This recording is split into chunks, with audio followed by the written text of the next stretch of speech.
Hoje eu quero compartilhar uma reflexão com o título Conhecendo Jesus na Tempestade. Aqui em Mateus 14, 22 diz assim: Logo depois Jesus mandou que seus discípulos entrassem no barco e atravessassem para o outro lado, enquanto ele permanecia ali, a fim de despedir a multidão, ou as pessoas para suas casas. Interessante a gente entender um pouco os fatos que antecederam esse episódio. Primeiro, existia uma expectativa messiânica. O povo judeu, um povo que cria nas promessas do Senhor, tinha uma certeza, porque havia muitas promessas, muitas palavras que foram pronunciadas no Antigo Testamento, dizendo que seria enviado o Messias, o Mashiach, ou o ungido do Senhor, para libertar o povo. É interessante que a gente hoje tem uma perspectiva diferente, é como a gente vai assistir um filme já sabendo do final. Então a gente olha para a história de Jesus, dos seus tempos, e fala, mas como eles não percebiam que era ele? Mas nos seus dias a expectativa era muito diferente do que a gente tem hoje, com o conhecimento que nós já temos da história. A expectativa que eles tinham era de um libertador político, social, porque era a visão que eles tinham. A visão que eles tinham de servir ao Senhor era acompanhado com prosperidade, com saúde. E agora o povo, eles estavam vivenciando um período muito triste da história dos judeus, onde eles eram submissos ao Império Romano. E o povo judeu é um povo muito patriota, sempre foi um povo muito patriota, que viu a história de Moisés, de Davi. Então, só para vocês entenderem um pouco mais, aqui fazer uma leitura em Isaías 9, que diz assim: Porque o menino nos nasceu, um filho nos foi dado, e o governo está sobre os seus ombros. Ele será chamado Maravilhoso, Conselheiro, Deus Poderoso, Pai da Eternidade, o Príncipe da Paz. Talvez isso aqui não foi muito bem compreendido por eles, mas o versículo 7 que diz assim: Ele estenderá o seu domínio, e haverá paz sem fim sobre o trono de Davi, e sobre o seu reino, estabelecido, mantido com justiça e retidão, desde agora para sempre. O zelo do Senhor dos Exércitos fará isso. Então essa perspectiva de que se levantaria um rei, que defenderia, que traria justiça, juízo, retidão. O povo judeu, na sua grande maioria, vivia à beira da marginalidade, no sentido de pobreza extrema, de doenças, enfermidades. A expectativa de vida era muito curta nos períodos de Jesus. A gente vai ver Marcos, se não me falha a memória, escrevendo uma hiperbole, dizendo assim, que se fosse anotar em livros todos os milagres que Jesus fez, os milagres dele, os relatos não caberiam em todos os livros do mundo. Só para vocês terem uma ideia de quantas pessoas eram curadas naquele tempo. E se houveram muitas curas, é porque tinham muitas doenças. E a gente vai ver que essa questão com a multiplicação dos pães e peixes, com a pesca maravilhosa, essas coisas traziam uma grande relevância para aquele tempo, porque o povo vivia numa escassez financeira muito grande, porque a maior parte dos recursos ficava com alguns saduceus, com as pessoas que tinham uma aliança política com Herodes, que era o governador ali da Judéia, Então, assim, só para vocês terem essa ideia. E a ideia de ungido, ou de Mashiach, como era descrito no Antigo Testamento, ele não estava relacionado, eles não tinham na mente que era o próprio Deus que se faria homem e tal. Eles não tinham essa perspectiva, isso é uma coisa totalmente nova. É tanto que Paulo ele vai escrever assim, que o mistério que esteve oculto e foi revelado agora. Que esse mistério é o quê? É o Senhor Jesus, era um mistério, então não tinha essa compreensão de quem ele realmente era. E essa palavra Mashiach, ou ungido, ele era usado para governantes que exerciam um governo que coincidia, que era direcionado pelo próprio Deus em relação à libertação do seu povo. É tanto que aqui, em Isaías 45, essa palavra Mashiach, ou ungido, vai ser usado para Ciro, um imperador persa, que vai libertar o povo de Israel que está cativo ali na Babilônia. Ele conquista ali a Babilônia. Então, olha só para você ver o que diz o texto aqui, Isaías 45:1. Assim diz o Senhor ao seu ungido, Ciro, cuja mão direita seguro com firmeza para subjugar as nações diante dele e arrancar a armadura dos seus reis, para abrir portais diante dele, de modo que as portas não sejam trancadas. Então, essa perspectiva ela estava muito ligada à libertação política. E por que existia uma expectativa muito grande agora no período de Jesus? Né? Entre Malaquias e Mateus, o último livro do Antigo Testamento, Malaquias, e o primeiro que é descrito cronologicamente na Bíblia, comumente, né, como nós vemos, não é que foi o primeiro a ser escrito, é Mateus. Então, entre o último livro da Bíblia, Malaquias, e o primeiro, Mateus, existe um período chamado interbíblico, que os estudiosos dizem que foi mais ou menos 400 anos que não se levantou o profeta na nação de Israel com escritos proféticos, né? E de repente se levanta um homem chamado João Batista.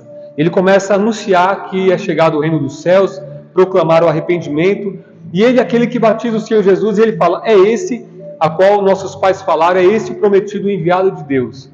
E ele recebe o sinal de Deus, que o Espírito Santo tinha falado no seu coração: aquele que você vê a pomba repousar sobre sua cabeça é ele. Então ele diz: é esse o Cordeiro de Deus que tira o pecado do mundo, é ele o prometido, é ele o Machia. E ele ouve, eles presenciam quando o céu se abre e uma voz é ouvida: esse é meu filho amado em quem eu tenho um prazer. Então alguns discípulos de João Batista vão e seguem Jesus. Dentre eles estão Filipe e André, e inclusive anunciam, né, o irmão de Pedro anuncia: olha, nós encontramos o Senhor, encontramos o Machia. Só que até então a mentalidade deles ainda não tinha sido revelado quem realmente era Jesus. E no capítulo 11 de Mateus tem um relato interessante. João Batista é preso, ele anunciou a vinda do Machia, ele viu o Machia se apresentando, e de repente ele é preso por denunciar o pecado de Herodes. Talvez na cabeça de João Batista a gente não tenha essa convicção, porque a Bíblia não disse, nós não podemos afirmar, mas talvez ele acreditava que naquele momento viria um reino visível, como muitas pessoas esperavam. E ele está ali preso, esperando talvez a manifestação de Jesus como um ungido, e ele manda no capítulo 11 os seus discípulos ir perguntar para Jesus: é você o Messias aguardado ou precisamos esperar outro? Não sei qual a intenção de João Batista, que está preso, está prestes a ser morto, mas ele tem essa indagação. E aí Jesus responde aos seus discípulos: voltem e anunciem a João que vocês estão ouvindo e vendo. Os cegos estão ganhando vistas, os mancos andam, os leprosos são purificados e os surdos ouvem, os mortos estão sendo ressuscitados e as boas novas são pregadas aos pobres. Então imagina um cenário, as pessoas à beira da pobreza, de escassez de alimento. Agora Jesus começa a curar, e nesses tempos existiam os zelotes, os saduceus, os essênios, os fariseus. Eram grupos distintos que tinham dentro dos judeus. Os essênios se retiravam para lugares distantes para fazer meditações, escritos. Os zelotes eram revolucionários que não aceitavam serem subjugados pelos romanos ou por nenhum outro tipo de governo. Os saduceus eram aqueles religiosos que faziam alianças políticas, né, e por conta disso se enriqueciam. E os fariseus, eles tinham uma cultura de que se eles preservassem na aliança, sendo obediente a Deus, eles seriam merecedores que o próprio Deus enviaria o seu ungido. Só que não fazia sentido para eles olharem para Jesus, porque se eles imaginavam que precisavam cumprir todas as leis, quando eles veem o Senhor Jesus curando nos sábados, quando ele vê o Senhor Jesus sentando junto com os publicanos, né, com os pecadores que eles excluíam da sociedade, que não queriam se misturar, aquilo não fazia sentido. E esse relato que nós lemos, que vai mencionar que os discípulos eles passam por uma tempestade, é precedido por um momento de multiplicação de pães. As pessoas, o Senhor Jesus, ele sabe, ele tem a notícia que João Batista morreu, foi decapitado na prisão, ele vai para uma outra margem do lago, do mar, como é conhecido, e ali as pessoas começam a se juntar, e ele se move de íntima compaixão e começa a curar os enfermos. E nisso vai se juntando uma grande multidão, vai passando as horas, e os discípulos ficam preocupados: Senhor, a hora já está sendo avançada e não temos como alimentar esse povo, nem se a gente tivesse dinheiro não dava para comprar tanta comida. E o Senhor fala: dê vocês comida a eles. E o Senhor fez isso para provar o coração deles, porque já sabia o que ia fazer. E de repente eles conseguem pães ali, e o Senhor multiplica esses pães, alimenta essa multidão. Só que de repente, do nada, Jesus fala assim, o texto ele vai dizer que Jesus insistiu com eles para entrarem nos barcos, irem para o mar e o Senhor Jesus despede a multidão, depois sobe para orar no monte. Só que é interessante que o Senhor fala assim, olha, atravesse para outra margem. Só que a Bíblia vai dizer que no meio dessa trajetória, dessa viagem, eles enfrentam uma tempestade. E aqui é uma breve reflexão que eu quero fazer com você. As pessoas tinham uma expectativa no Senhor, os discípulos acabaram de vivenciar um momento fantástico. Eles estão com seus pés num lugar firme, que é a praia, que é um lugar firme. Eles estão vendo agora a multiplicação dos pães. Em João 6 vai dar alguns detalhes, que as pessoas queriam proclamar o Senhor Jesus como rei. E o Senhor, ele trava ali um diálogo, mas vocês querem me proclamar rei, vocês estão atrás de mim, não é pelo que eu sou, é porque vocês viram eu multiplicar pães, então vocês querem comida. E eles falam, me dá essa comida para nós, para que nós tenhamos todos os dias esse alimento. E o Senhor fala, não, esse pão é perecível, mas o que eu quero dar a vocês é o pão vivo que desceu do céu, e esse pão vivo sou eu. Ou seja, eu quero ter um relacionamento com vocês, não é pelo que eu posso fazer, não é pelas curas, é por quem eu sou. E ali eles acabam questionando Jesus, mas como você pode falar que desceu do céu se você é filho da Maria, de José? E agora o que acontece?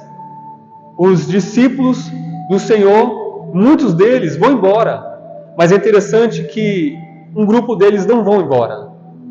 E a gente vai entender que é os mesmos que estiveram nessa tempestade.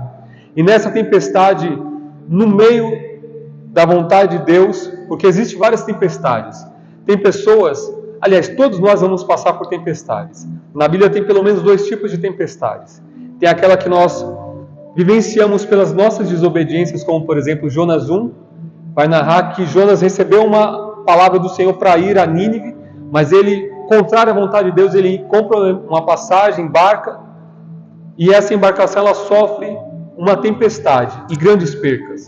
Quando as pessoas se indagam ali o que está acontecendo, Jonas reconhece que o problema é ele que pecou contra Deus, que fez os céus, a terra e o mar. Ele é lançado nas águas. Mas aqui nesse episódio é diferente. Os discípulos estão seguindo Jesus. Foi Jesus que mandou eles entrarem na embarcação, mas no meio do caminho. A Bíblia vai dizer que é a terceira vigília da noite. Ou seja, a noite era contada pelos romanos com 4 vigílias. Né? E essa vigília, a 4ª vigília, era das 3 às 6 horas da manhã. Ou seja, um momento escuro. A Bíblia vai dizer que os ventos começaram a ser contrários, as ondas começaram a bater no barco e aquele desespero tomou conta deles. No escuro total, mas agora a angústia, que talvez eles passaram e nós também às vezes passamos. É porque às vezes fazendo a vontade de Deus, nós achamos que vamos estar blindados contra as adversidades, contra os ventos, contra as tempestades, mas eu quero te dizer que não. Muitas vezes no meio da vontade de Deus que nós vamos passar por tempestades. Mas fica tranquilo, o que o Senhor faz, o que Ele permite que nós passemos por essas tempestades é para que nós tenhamos um encontro com Ele mais profundo. Porque as pessoas tinham conhecido o Senhor Jesus apenas como aquele que transforma água em vinho, aquele que multiplica pães, mas agora o Senhor ele quer se revelar, não aquele apenas que faz alguns milagres lá fora, mas aquele que está dentro da tempestade, que tem o poder de acalmar a tempestade. Agora, os discípulos estão ali e de repente, no meio dessa tempestade, Jesus aparece e eles observam, será que é um fantasma? O Senhor se apresenta, Pedro ele tem uma experiência fantástica, ele fala, se é o Senhor, manda descer desse barco e ter um encontro com você. Essa passagem me lembra muito lá em Êxodo, quando no capítulo 20, existe um chamado para o povo conhecer a Deus. O Senhor ele quer se manifestar àquele povo que saiu do Egito, estão em destino a Canaã. Mas eles ficam tão satisfeitos ali com os pães que caem do céu, o maná, aleluia, com os milagres que têm acontecido. E quando eles olham para o monte fumegando, eles olham a manifestação da presença do Senhor, eles falam, não, Moisés, fale você com o Senhor e depois nos comunique, e nós vamos obedecer. Moisés dá algumas instruções nos capítulos 22 em diante, e eles falam, por volta do capítulo 24 de Êxodo, nós faremos tudo o que o Senhor disser. Mas eles não querem, na verdade, um compromisso com o Senhor. Assim como esse povo que apenas abraçou ali a multiplicação dos pães, Mas quando o Senhor ele revela que na verdade Ele quer um relacionamento profundo, íntimo, as pessoas rejeitam, porque o que eles queriam era solucionar os seus problemas e seguir as suas vidas. Mas para aquele que tem um desejo de conhecer a Deus, Ele quer se revelar, assim como Ele se revelou a Moisés e se revelou aos discípulos ali no meio da tempestade. Ele quer se revelar a mim e você. Mateus 24 diz que nos últimos dias haveriam falsos cristos, e nós vivenciamos uma época como essa, que as pessoas, como o povo no deserto, que não quiseram conhecer ao Senhor, e quando Moisés se demora no cume do monte, o povo vai e chama Arão, que era o sacerdote como se fosse um pastor hoje, e fala: Moisés está demorando, vamos fazer nós um Deus para nós adorarmos. E aí a palavra que eles usam é Elohim, façamos Elohim, que nos libertou do Egito para que nós possamos adorar. Elohim é uma palavra que é usada em diversas formas, mas uma delas, em Gênesis 1, Bereshit bara Elohim, no princípio criou Deus. Era uma palavra que muitas vezes era usada para descrever Deus. Então, o povo no deserto está dizendo o seguinte, lá no Antigo Testamento: vamos fazer Deus que nos tirou do Egito uma imagem para nós adorarmos. E eles criam a imagem de um bezerro de ouro, que não tinha nada a ver com Deus que fez os céus e a terra. Aliás, uma das instruções que o Senhor tinha dado era para que não fizesse imagens de escultura para adorar. E eles adoram ali o bezerro de ouro. Agora, no período de Jesus também, eles querem adorar Jesus, querem proclamar Jesus, mas do jeito que eles querem, não querem aceitar quem Jesus é. E no tempo que nós vivemos hoje também, as tempestades muitas vezes vêm para lapidar nosso coração, para que nós entendamos que Ele não é aquilo que nós queremos ser. Quando Moisés conhece a Deus e fala: como que eu vou me apresentar àquele que me enviou? O Senhor Deus, Ele diz assim: diga que o Eu Sou te enviou. Ele não é aquilo que você quer, Ele não é aquilo que eu quero, Ele não é aquilo que as filosofias ou as religiões tentam moldar. Ele é. E agora Jesus, Ele nos anuncia que nos últimos tempos também as pessoas seguiriam falsos cristos. Tem pessoas que seguem Jesus como se fosse apenas um profeta, como Moisés ou Maomé, como homens comuns. Tem pessoas que acham que Jesus é apenas um homem que atingiu uma iluminação espiritual, assim como Buda, como Confúcio e outros mais, ou talvez uma reencarnação aprimorada. Tem alguns que acreditam que Jesus é o arcanjo Miguel, mas a palavra do Senhor vai dizer lá em João 1, que no princípio era o Verbo estava com Deus, o Verbo era Deus, e o Verbo se fez carne e habitou entre nós, e nós vimos a glória do unigênito do Pai. Lá em Hebreus 1 vai dizer assim, que qual dos anjos foi adorado? Qual dos anjos o Senhor falou: ó Deus, o teu trono subsiste pelos séculos dos séculos? O próprio Deus, se não me falha a memória, em Hebreus 1,19 fala: ó Deus, o teu trono subsiste pelos séculos dos séculos. Não há nada nem ninguém que se compare ao Senhor. Ele quer se revelar, não limitando a experiência religiosa ou de uma filosofia. Ele quer que você conheça Ele. Muitas vezes Ele tem promovido para que você entre no meio de uma tempestade, para que te leve para longe das más influências, talvez das pessoas que queiram falar sobre Ele apenas como alguém que pode resolver um problema. Ele é alguém e quer se relacionar com você. Em Mateus 7 diz que nos últimos dias as pessoas, alguns falariam assim: Senhor, no teu nome profetizamos, fizemos maravilhas, milagres, expulsamos demônios. E o Senhor vai falar: apartai-vos de mim, porque eu não vos conheço. E essa palavra conhecer é um hebraísmo que não significa apenas saber o nome ou ver aparentemente, significa relacionamento. E o que o Senhor quer comigo e com você, muitas vezes no meio da tempestade, é que nós conheçamos quem Ele realmente é. E agora os discípulos que conheceram a Jesus, no meio da tempestade, eles podem responder. Lá em João 6, quando as pessoas estão indo embora, o Senhor Jesus ele olha para os seus discípulos e fala: vocês também não querem ir embora? E Pedro toma a palavra e diz: Senhor, para onde iremos nós, se só Tu tens as palavras de vida eterna? Nós temos ouvido, visto e crido que o Senhor é o enviado de Deus. Então essas pessoas, eles tiveram uma experiência com o Senhor, e que eu e você possamos abraçar muitas vezes, até os momentos difíceis, mas com um conselho que Hebreus 12 dá, deixando todo embaraço e o pecado que tão perto nos rodeia, e olhamos para Jesus, que é o autor e consumador da fé, que nós possamos não perder o foco, não olhar para as tempestades, para o que as pessoas dizem, nem para as influências. O Senhor quer se revelar a você, aonde você estiver, na sua casa, no seu trabalho, aonde você estiver. Você pode fazer uma oração e pedindo que o Senhor ele se revele a você. Mas eu quero te dizer uma coisa, você precisa abrir mão dos seus conceitos, das suas filosofias. Uma das coisas que o perigo faz, que a tempestade faz, é que nós abrimos mãos, muitas vezes, do nosso orgulho, para nos agarrar à salvação. E muitas vezes nós estamos no meio de uma tempestade, para nós entendermos que não é com as nossas estratégias, nem com as nossas forças. A tempestade ela faz com que nós desgastemos as nossas forças e parece que nada resolve. Porque as pessoas não conseguem ficar equilibradas num barco que está balançando, elas tentam tirar a água que está dentro da embarcação com medo de afundar, mas isso não muda nenhum cenário. Mas quando Jesus aparece, ele muda a história.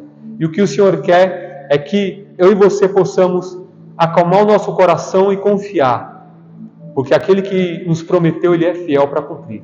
Deus abençoe você, sua casa e sua família, em nome de Jesus. Obrigado.